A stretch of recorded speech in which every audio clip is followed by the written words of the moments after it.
নমস্কার, কেমন আছেন সবাই? আশা করি আপনারা সকলে খুব ভালো আছেন। আমার নতুন একটা ব্লগে আপনাদের সকলকে স্বাগত। সকালের আকাশেই তুলোর মতো মেঘগুলো বুঝিয়ে দিচ্ছে যে মা এসে গেছে বা দুর্গাপুজো এসে গেছে। সকালে উঠে সবাই হাতে হাতে বাসি কাজ সেরে আমি দিতে এসেছি স্নান করে পুজো, আর দুই ভাই বোন মানে নিশু পূজা বেরিয়েছে জলখাবার সেরে পুজো ঘুরতে। পুজো বলে কথা, তাদেরকে বাড়িতে আটকানো যায়?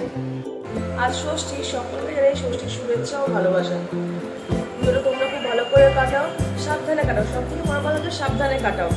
তবে কয়েকদিন ধরে যা বৃষ্টি হচ্ছে, মানুষের সব পুজোই মাটি করে রেখে দিয়েছে, খুব আনন্দই মাটি হয়ে যাচ্ছে, সব বাড়ি ঘর ধরে জল ঢুকে যাচ্ছে, গাড়িতে জল ঢুকে যাচ্ছে, মানুষ আনন্দ করবে ক্ষতিপূরণ ভর্তি ভর্তি আবার শেষ হয়ে যাচ্ছে। আর এত চারিদিকে বৃষ্টিগুলো ক্ষতি হচ্ছে, সব পুজোর আয়োজন নষ্ট হয়ে কত কত মানুষ এই দিনগুলোর জন্য ওয়েট করে, শুধু কি ঠাকুর দেখার জন্য তা নয়, তাদের রুজি রুটি ইনকামের জন্য তো এই দিনটা ওয়েট করে। কতজনের স্টল, যারা খেলনা বেচে, যারা ফুচকা বেচে, তাদেরও তো কিছু ইনকাম তাদের হচ্ছে, মানুষ বেরোচ্ছে না বৃষ্টির মধ্যে। আকাশটা বেশ সুন্দর করেছে, ভগবানের কাছে প্রার্থনা করি যেন আর বৃষ্টি না হয়, পুরো যেন বৃষ্টি ছাড়াই কাটে। রয়েছি বাড়িতে আমি, লাভলি আর টোগো, ব্যাস। গতকাল রাত্রে বাইরে ডিনার কিনে আনা হয়েছিল, কিন্তু আমার আর লাভলি সেটা খাওয়া হয়নি, তাই আজ আর রান্না করার ঝামেলা নেই, ওটাই গরম করে আমার আর লাভলি চলে যাবে। আনা হয়েছিল মিক্সড ফ্রাইড রাইস আর চিকেন ভর্তা। তো নিশু পূজারা বলেছে ওরা বাইরে খেয়ে নেবে, ব্যাস, তাহলে চিন্তা মুক্ত।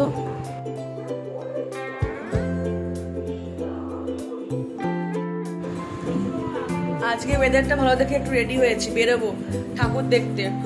মানে এই কদিন তো বৃষ্টির কোথাও যাওয়া হয়নি, তো দেখি বেরিয়ে একটু আশেপাশে ঠাকুরগুলো দেখে আসি। আমি আর লাভলি মিলে যাচ্ছি, পরে রাস্তায় আরো বন্ধুরা অ্যাড হবে।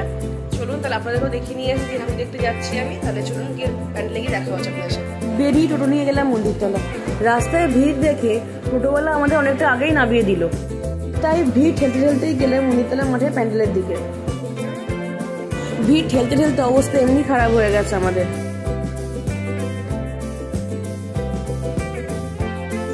এদের এবারে থিম ছিল প্রেম মন্দির, বেশ ভালো করেছে প্যান্ডেলটা। এদের প্রত্যেক বছর আকর্ষণ থাকে এদের বিশাল ঝাড়বাতি, কিন্তু এই বছর সোলার দিয়ে ডিজাইন করেছে। ঠাকুরটাও বেশ সুন্দর করেছে, সাবেকিয়ানা টাইপ।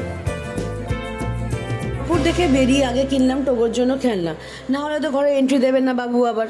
তারপর খেলাম ফুচকা, যেটা ছাড়া তো পুজো একদমই অসম্পূর্ণ। বেশ ভালো করেছিল টক জলটা। মন্দিরতলা ঠাকুর দেখে যাচ্ছি এবার ষষ্ঠীতলা বারোয়ারির দিকে।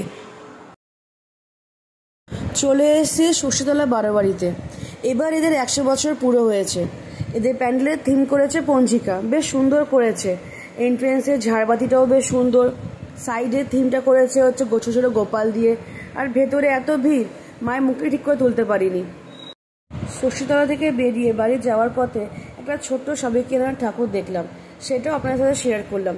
আজকের ব্লগটা এখানেই শেষ করছি, আমাদের ঠাকুর দেখাও আজকে এখানে শেষ হচ্ছে। দেখা হচ্ছে নেক্সট আরেকটা ব্লগে। আপনারা ভালো থাকবেন, সুস্থ থাকবেন, আর সাবধানে পুজোটা কাটাবেন। ভালো লাগলে লাইক শেয়ার সাবস্ক্রাইব করে দেবেন। টাটা।